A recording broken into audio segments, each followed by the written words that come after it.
y'all, welcome back, or welcome if you're new. It's a snow day. Kids are home from school, husband's home from work. So, yeah, snow day. We got about 4 to 6 inches of snow, and we're kind of just, sitting at home and enjoying each other and the weather and the winter and all that good stuff. But while we're doing that, we're going to get to cooking. And we're going to cook a couple of southern favorites. Chili is not the only thing that is good in the wintertime, just let me tell you. Here in the South, we like several different dishes right around the wintertime to keep us warm and to fill us up. One of those things we're going to be making is called ribs and kraut. I have my rack of ribs. I'm cutting it in half. Now, because I am working with raw meat, make sure that you sanitize. Always sanitize. Even though I've got the towel down, I'm going to be sanitizing. I am going to continue to use that same knife, but just know that each time I use that knife on something different, it is getting cleaned very, very well. In that bottle, if you've never been here before, first of all, welcome. But in that bottle is a cleaning, sanitizing solution. I'll get into that in just a second. Let me tell you this first. Make sure that you preheat your oven to 400 degrees. Okay, now, here in this, on this half of the rack of ribs, we're going to be using onion powder and roasted California garlic powder. And I'm using caraway kraut in the bag. I do not recommend canned kraut for this. I do recommend bag kraut. Bag kraut for ribs and kraut.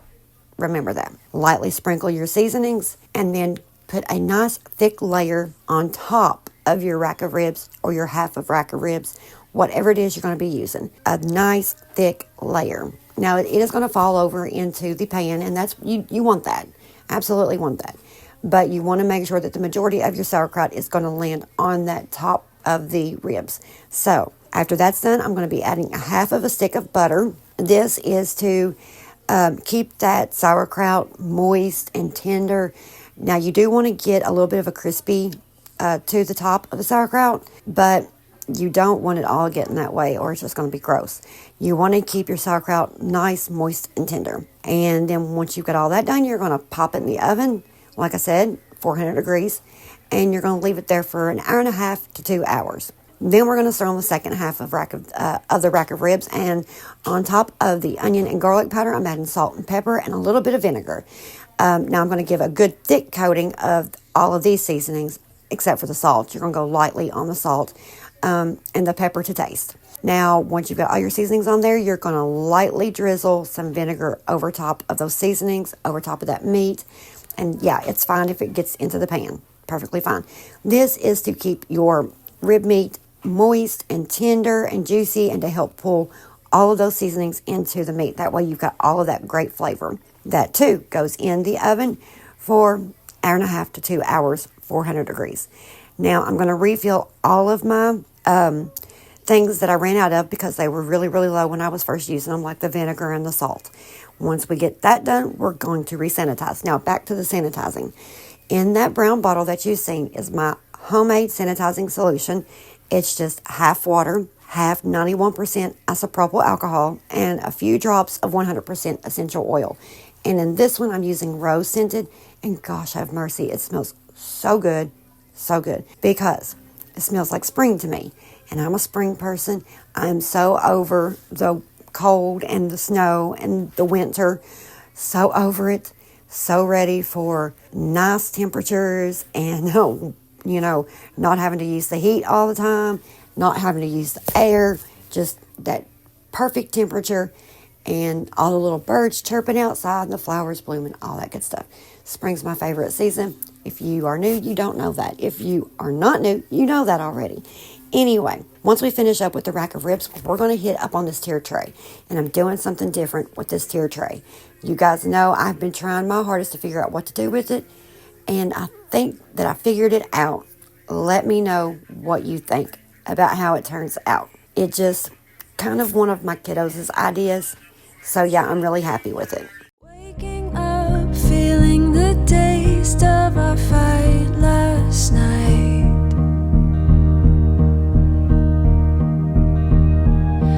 Breaking up, making a mess of an all good life.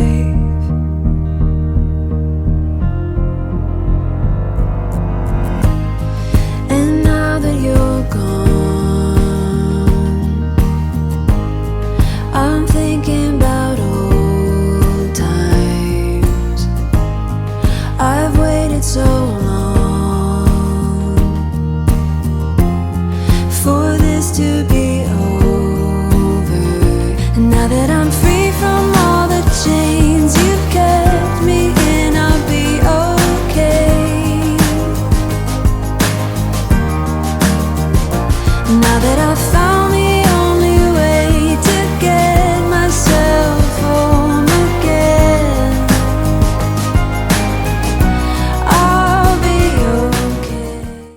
Okay, so as I was saying, the tier tray idea was one of my kiddos. So I'm really going to try this out. I think it's going to turn out great. And it does. It does end up turning out great. Also, I wanted to point out too, if you guys happen to notice it, my hands are stained green. They look like they are dirty as can be. They are not dirty. They are just stained. Me and the kiddos was doing a project. It was just kind of like a little experiment. And Mom took the brunt of it. So, yeah, my hands are stained. The stain has come off since then. Easily washed off just throughout the day and eventually, come off after several washes. But yeah, so anyway, the idea for the tier tray. Now, I was going to decorate it, for Valentine's Day and all that good stuff. And I usually just decorate it for holiday or, season, whatever. Well, the boys' apples and oranges and bananas usually stay in the basket that is on my kitchen table. And they have to dig down into it to get to the apples because it's usually bananas, oranges, apples in that order. So this way, they've all are kind of right there, but they don't have to dig through anything. I put the apples on the bottom of the tier tray, and then I put the oranges, which are smaller, and the bananas to the side. And it turned out super cute and very handy, I think anyway. Now, we are also going to be cooking, along with our ribs, boiled cabbage. Now, I usually do not make boiled cabbage unless it's New Year's. It's a tradition and like an old wives' tale type of thing that I picked up from my family over the years. But boiled cabbage is really, really good in the wintertime. It's really filling, and it's kind of like, a soup in a way. So we're going to make some boiled cabbage, and we're going to start out by taking the end of a pack of bacon and just cutting it off. You can make it however big or short or long, however you want the pieces. I cut off a pretty sizable little chunk, and I cut that in half, and then I pull the pieces apart and put it in the pan or pot, rather. Then I'm going to end up making the boiled cabbage because you're not going to be draining anything. So you need all of the grease that the bacon makes for flavor. You're going to need that in that pot anyway. You're not going to be draining.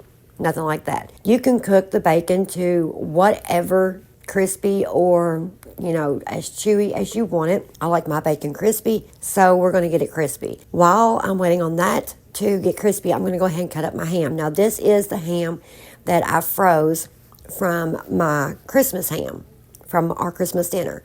Now, if you know this, then, that's great. If not, then here's your little tip. Cooked ham lasts about 2 to 3 months in the freezer. And this is my very last pack of ham from my Christmas ham. And my 2 to 3 months will be up at the end of February, beginning of March.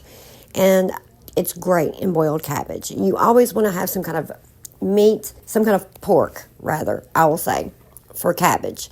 And boiled cabbage is very well known down in the South. It's a Southern comfort food, and it's so very good if it's cooked right. Now, you're just going to cut your ham up into bite-sized chunks. You can make them a little bigger or a little smaller, but you don't want to make them so small that they're going to fall apart once they've boiled in with the cabbage.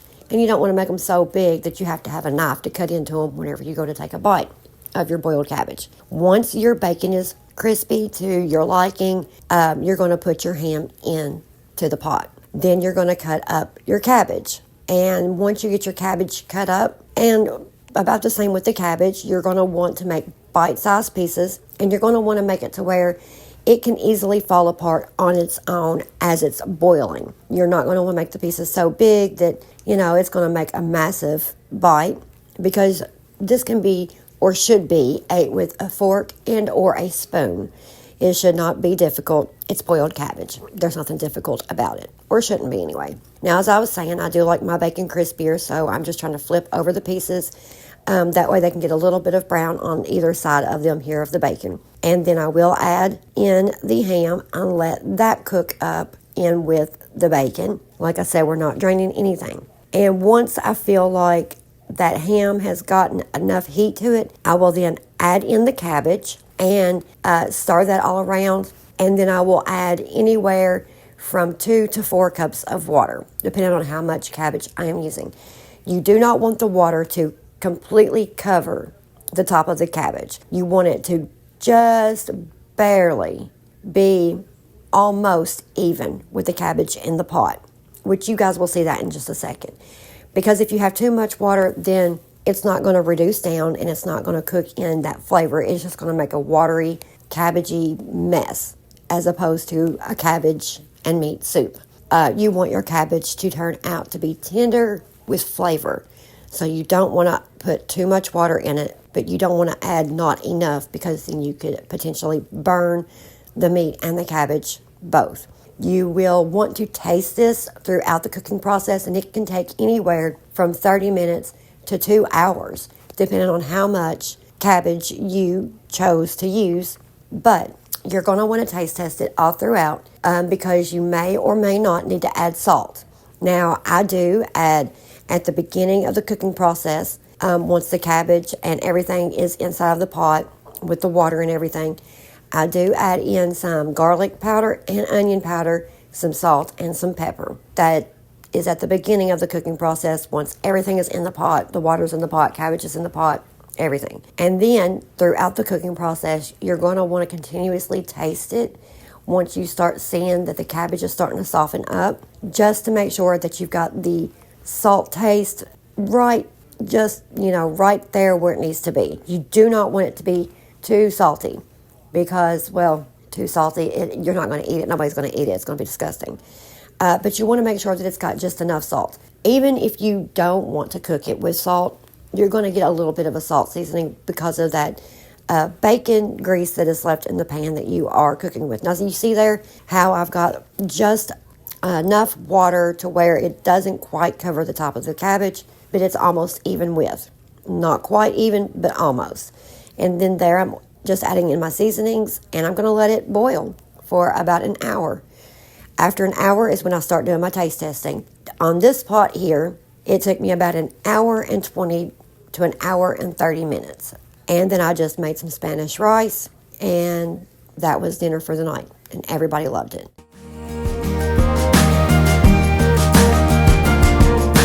Moving on, seeing it all in a whole new light. Thinking of reasons to make it all be alright.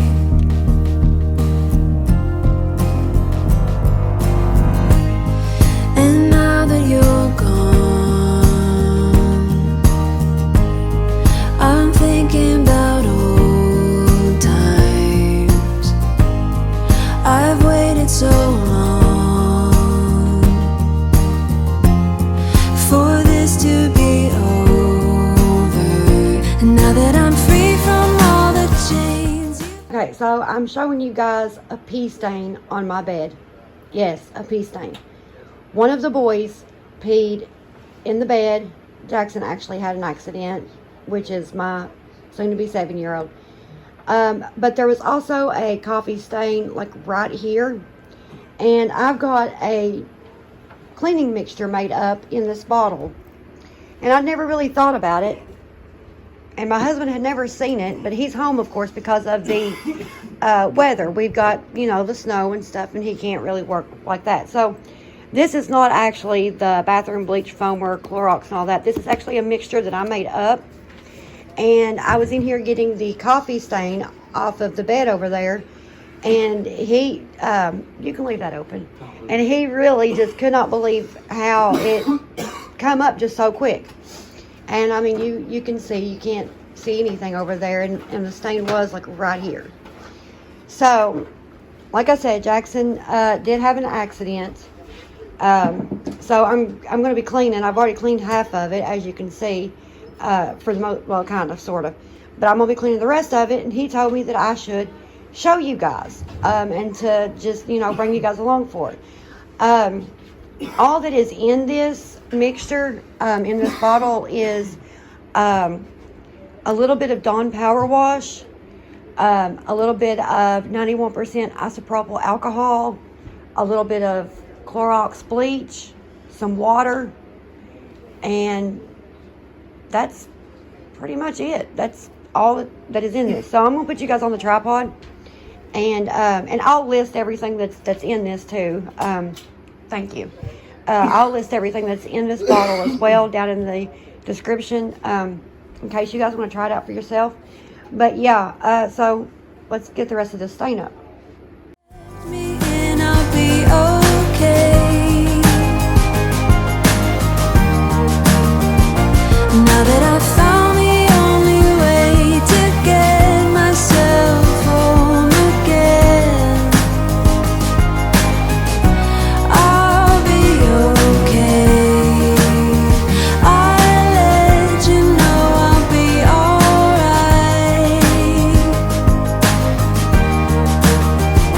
Now that I've found the only way to get myself home again, I'll be okay. I'm biding my time. So Josh was just so fascinated with how, as soon as I sprayed this mixture onto this stain, how it just started going ahead and basically separating everything in it and pulling it up. And he was just like, you have got to show your viewers this and let them know about it, because this is just crazy amazing. And so I thought that was a good idea. I had never really thought about it, and I don't know why, to be honest. You would think something like this would be one of the first things that I would want to tell you guys about, but it never crossed my mind because I don't use this mixture a whole lot. I only use it whenever there's a stain, a tough stain that I need to get out of something. I go straight for this, and I've not really used this for very long, to be honest. I've only been using it for about 6 months. That's when I first made up the mixture and first started using it and figured out that it could pull up really tough stains. And even though my mattress cover is able to be pulled off of the bed and actually washed itself, it's a lot of work to do that, because you have to flip the bed up, unzip it, and then wash it, dry it, and then, flip the bed back up again, fit it on there, get it. It's like a whole big process. So this way, I know with the Clorox bleach and the alcohol, my bed is getting sanitized, and it's also getting down into that foam of the mattress that the mattress is made of. So I know that it's getting clean, even though it's not being put in the wash. It's my time to shine through. I've made up my mind. I'm waiting to find you.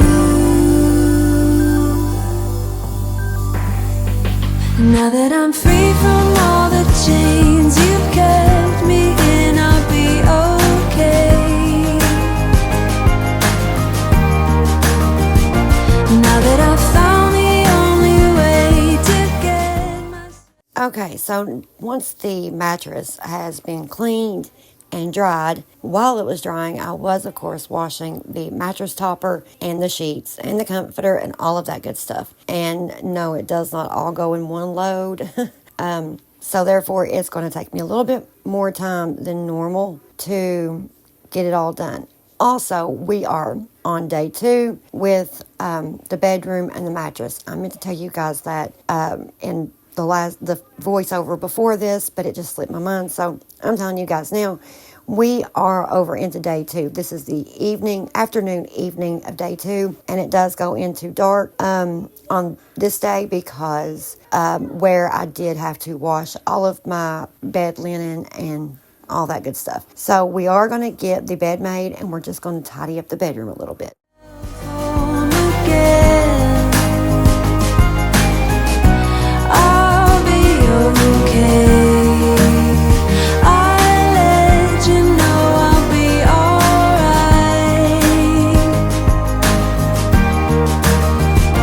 Now that I've found the only way to get myself home again,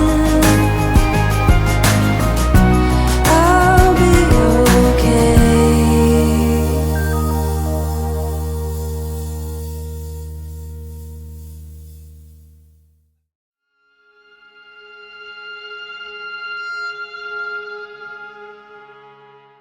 Okay, so you guys see the stain that is on the pillow that I am putting a cover on right now. That stain has been on my pillow for 3 months. That is my pillow. I spilled coffee on it. it is a coffee stain, and it is deep set in there, let me tell you. I am going to try to treat it with the mixture that I showed you guys earlier. I don't know if it's going to pull this out because, like I said, it has been on my pillow for like 3 months. If I am able to get that stain to pull out, I will be sure to let you guys know, because I've never really tried that mixture on stains that is really set in. And whenever this happened, I didn't really know about it for like a week until after it happened, and it just never really dawned on me to try to treat the stain when I was using my little mixture, my cleaning mixture. I don't know why it never dawned on me to try it on there, but now that I'm thinking about it, I'm going to try it and see how it goes. Anyway, the sheets, the mattress cover, and the pillow covers have all popped out of the dryer, all fresh and clean and warm. And you're going to hear the kids. Like I said, it's a snow day. They are home. But we are on day 2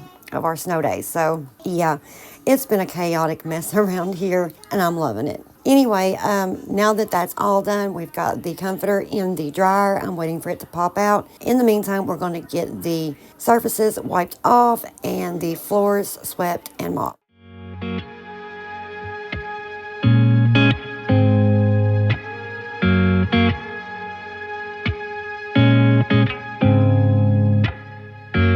I get the vibe that you're distant. There's something about you that's different. I see it in your eyes. Something isn't right. Tell me again what I'm missing.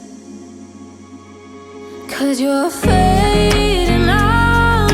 We've been here before. Tell me again, just tell me again, and I'll make it right. Don't go through that door. Tell me again, just tell me again, and I'll make it right.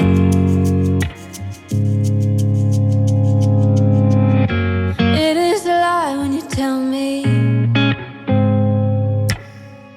that nothing is wrong, just leave it be. But I see it in your eyes. Something isn't right. Tell me again what I'm missing. 'Cause you're fading out. We've been here before. Tell me again, just tell me again, and I'll make it right. Don't go through that door. Tell me again, just tell me again, and I'll make it right.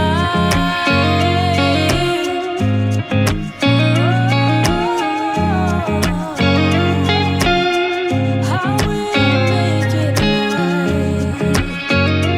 I will make it right. Tell me again, just tell me again, and I'll. 'Cause you're fading out. We've been here before.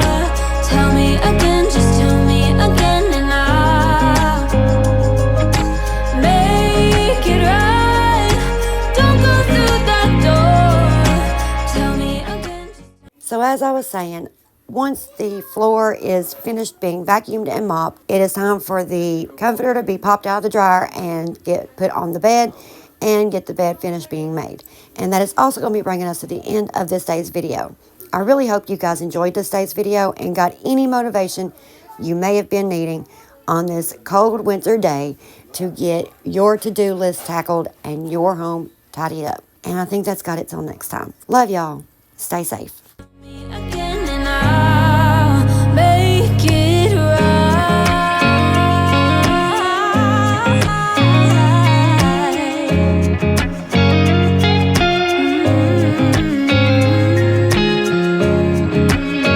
Tell me again. Tell me again.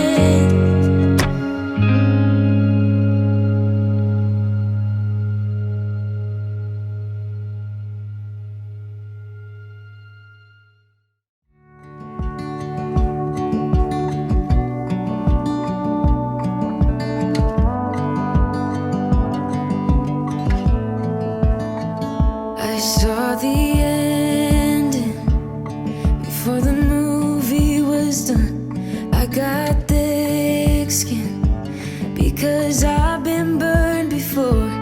I got baggage that you don't